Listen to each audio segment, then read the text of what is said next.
मी तुम्हाला सांगतो, आज बाहेरच्या राज्यांमधनं मुलं येतात आणि आपल्या राज्यांमधल्या नोकऱ्या बळकावतात, आपल्या राज्यामध्ये असलेल्या शिक्षण संस्थांमध्ये शिक्षण घेतात, पण आपल्या मुलांना मुलींना मिळत नाही. मला असं वाटतं आपण विचार केला पाहिजे ना या गोष्टींचा.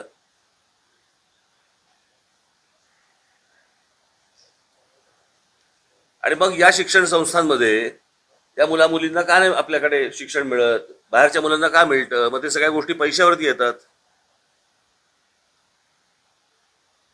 म्हणजे मूळ विषय राहतोय बाजूला आणि आपण कुठेतरी विचित्र भरकटत जातोय. आणि भरकटणं नुसतं नाहीये, हे विष कालवणं आहे.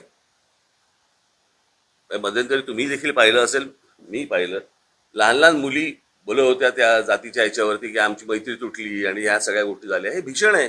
बरं, हे मी कधीपासून सांगतोय की उद्या शाळा कॉलेजपर्यंत जाणार प्रकरण,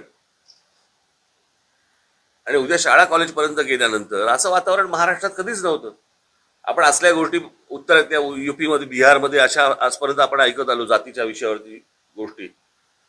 हे लोण महाराष्ट्रात यावं, म्हणजे महाराष्ट्रासारखं एक राज्य ज्याने देशाला दिशा दिली, ते राज्य आज जातीपातीमध्ये खितपत पडलेलं आहे. याच्यासारखं दुर्भाग्य नाही.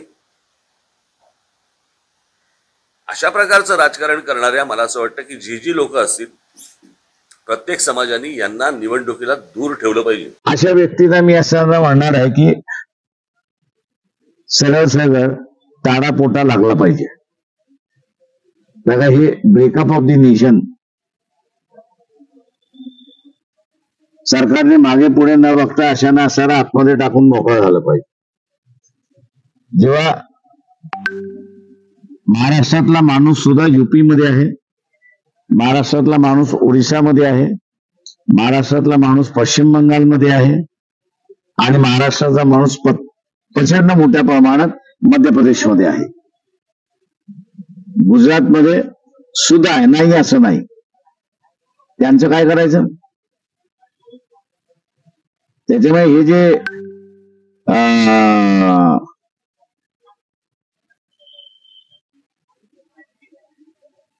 वक्तव्य, समाज दुभगण्याची जी वक्तव्य आहेत,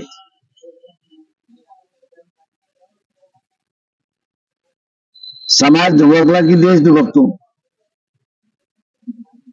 त्याच्यामुळे UAPA कायदा जो आहे आणि नॅशनल सिक्युरिटी ऍक्ट तो यांना लागला पाहिजे. माझ्या मनात ताडा नॅशनल सिक्युरिटी ऍक्ट ताबडतोब लागला पाहिजे. सरकारने हिंमत दाखवावी. उद्या असणारा उठाव झाला त्या राज्यातून की बा नाही तुम जाओ, आणि इकडनं आम्ही उठाव केला की तुम जाओ, काय होणार आहे?